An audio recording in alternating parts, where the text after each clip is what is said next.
जय संविधान, जय भीम, महात्मा गांधी की जय, गोडसे मुर्दाबाद। देखिए, आज बड़ा डिफिकल्ट सब्जेक्ट पे मैं बोल रहा हूं, लेकिन डिफिकल्ट सब्जेक्ट जरूर है, लेकिन मुझे लगता है कि मेरा बोलना जरूरी है, क्योंकि मुझसे सहन नहीं हो रहा।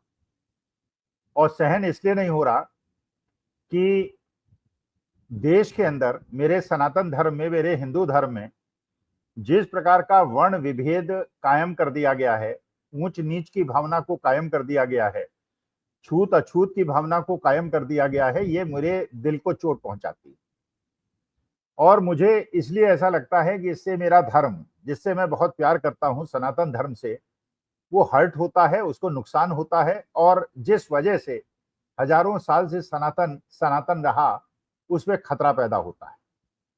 लेकिन कुछ लोगों ने जो दिशा विहीन हो गए हैं या समझदारी की उनमें कमी है, वो सनातन धर्म का किस प्रकार से नुकसान पहुंचा रहे हैं, उससे मुझे क्षोभ होता है।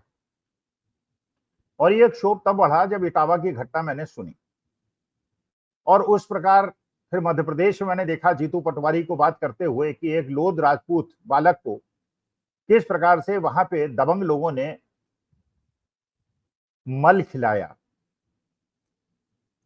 और इसके बाद जो घटनाएं होती हैं, किस प्रकार से दलितों के साथ अत्याचार होता है, आदिवासियों के साथ अत्याचार होता है, उनके चेहरे पे पेशाब किया जाता है, इससे मुझे लगता है कि मेरा सनातन धर्म कमजोर हो रहा है। इसलिए मेरा बोलना आवश्यक है। खतरों को भांपते हुए उसका सामना करने की आवश्यकता है। किसी को अच्छा लगे तो लगे, बुरा लगे तो लगे।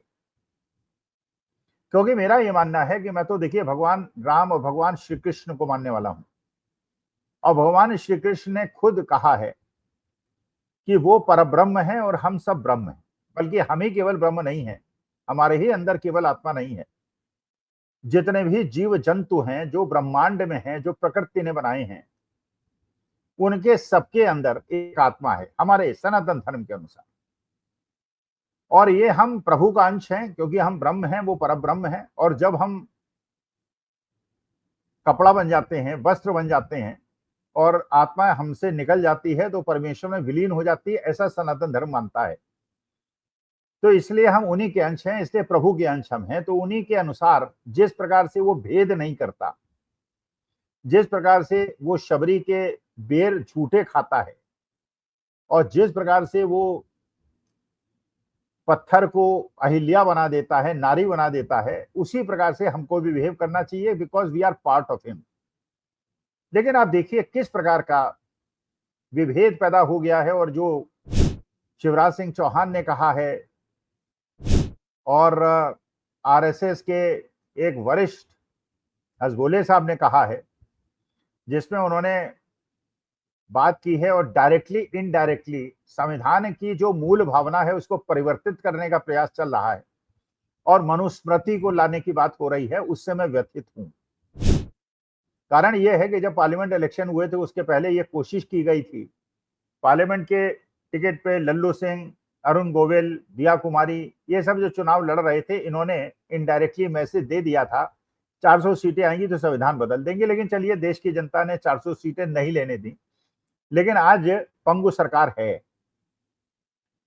और बैसाखियों की सरकार है, और नीतीश कुमार और चंद्रबाबू नायडू समर्थन दे रहे हैं। और ये लोग इनडायरेक्ट मैसेज दे रहे हैं कि संविधान परिष्कृत करके उसको मनुस्मृति का रूप दिया जाए। और अगर ये संविधान नहीं रहा और इस संविधान की मूल भावना को खत्म कर दिया गया, तो देश का क्या होगा, मेरे सनातन धर्म का क्या होगा, मेरे देश का क्या होगा।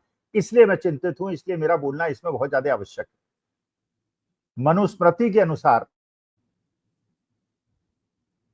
ओबीसी को अपवित्र माना गया है, मलिन माना गया है, गंदा माना गया है, अशुद्ध माना गया है, नीच माना गया है, मंद बुद्धि माना गया है और चरित्रहीन माना गया है। ये मनुस्मृति कहती, संविधान कहता है कि हम सब बराबर हैं, हम सब जीव हैं और हम सब एक परमेश्वर की संतान हैं। और हमारे अंदर कोई भेद नहीं है, कोई बड़ा नहीं है, कोई छोटा नहीं है। परमेश्वर क्षत्रिय रूप में भी जन्म लेते हैं, ओबीसी रूप में भी लेते हैं और आदिवासी रूप में भी लेते हैं। ये हमारे ब्रह्मा विष्णु महेश के दृश्यावलोकन से आपको पता चलता है। तो ये अगर संविधान में मूल भावना को बदल दिया गया और इसको मनुस्मृति बना दिया गया, तो कल्पना कीजिए देश का क्या हुआ। अभी ही इतना दम्भ है, अभी इतना अहंकार है कि आप किसी को अछूत समझते हैं। राजस्थान के अंदर विपक्षी दल के नेता टीकाराम जूली अगर मंदिर जाते हैं तो उनके जाने के बाद उस मंदिर को धुलवाया जाता है। अखिलेश यादव जो चीफ मिनिस्ट्री पद अपनी छोड़ते हैं, ओबीसी होने की वजह से उनके घर को गंगा जल से धुलवाया जाता है। राष्ट्रपति महोदया को बड़े बड़े फंक्शंस में नहीं बुलाया जाता है, इससे मुझे कष्ट होता है। और ये बाबा साहब भीमराव अम्बेडकर जो चाहते थे उनको भी कष्ट होता होगा। तो इस प्रकार की जो भावना और जो प्रणाली बनाई गई, और ऐसा क्यों हुआ इटावा के अंदर, ऐसा क्यों हुआ, कथावाचन अगर ओबीसी या शेड्यूल कास्ट शेड्यूल ट्राइब वाले करते हैं तो इसमें अगर वो ज्ञानी है तो परेशानी क्या, क्योंकि जो कहा जाता है बुद्धिमानों द्वारा कि हिंदू धर्म में, सनातन धर्म में जातियां जो हैं वो जन्म के आधार पे नहीं, कर्म के आधार पे।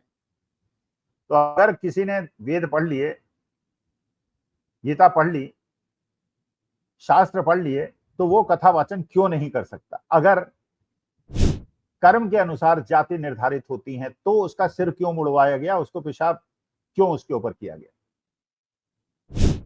यह भी सोचने की बात है, क्या यह एक अधिकार का मुद्दा है कि क्योंकि जिस जगह पर ब्राह्मणों का अधिकार है वहां किसी दूसरे को घुसने नहीं देना चाहते, जिससे क्योंकि उनकी आजीविका पे उसका असर पड़ता है। लेकिन आजीविका के अनुसार ही अगर देखा जाए तो दूध पालन और गाय भैंस पालन यादवों का व्यवसाय है। तो क्या अगर ब्राह्मण या क्षत्रिय या दूसरे वर्ण के लोग गाय भैंस पालते हैं और दूध का व्यापार करते हैं तो दूध का व्यापार छीनने का अधिकार यादवों को है? नहीं है। अगर कुछ फर्जी सनातनियों द्वारा कहा जाता है कि चर्म उद्योग का काम करना अधिकार केवल उसी वर्ण का है, तो क्या जो फैक्ट्रीज ब्राह्मणों और ठाकुरों ने और यादवों ने और कुर्मियों ने लगा रखी हैं वो अवैध हैं? क्या इस प्रकार का ऐसा संघर्ष देश के अंदर नहीं पैदा हो जाएगा जिससे कि मेरा देश बिल्कुल कमजोर हो जाएगा और सनातन की जो मजबूत नींव है वो हिल जाएगी। अब देखिए किस प्रकार की व्यवस्था बनाई है। ये जो अंधविश्वास है इसको खत्म करने की आवश्यकता है। उदाहरण, भगवान सबके हैं मगर मूर्ति के पास केवल पुजारी जा सकता है। क्यों?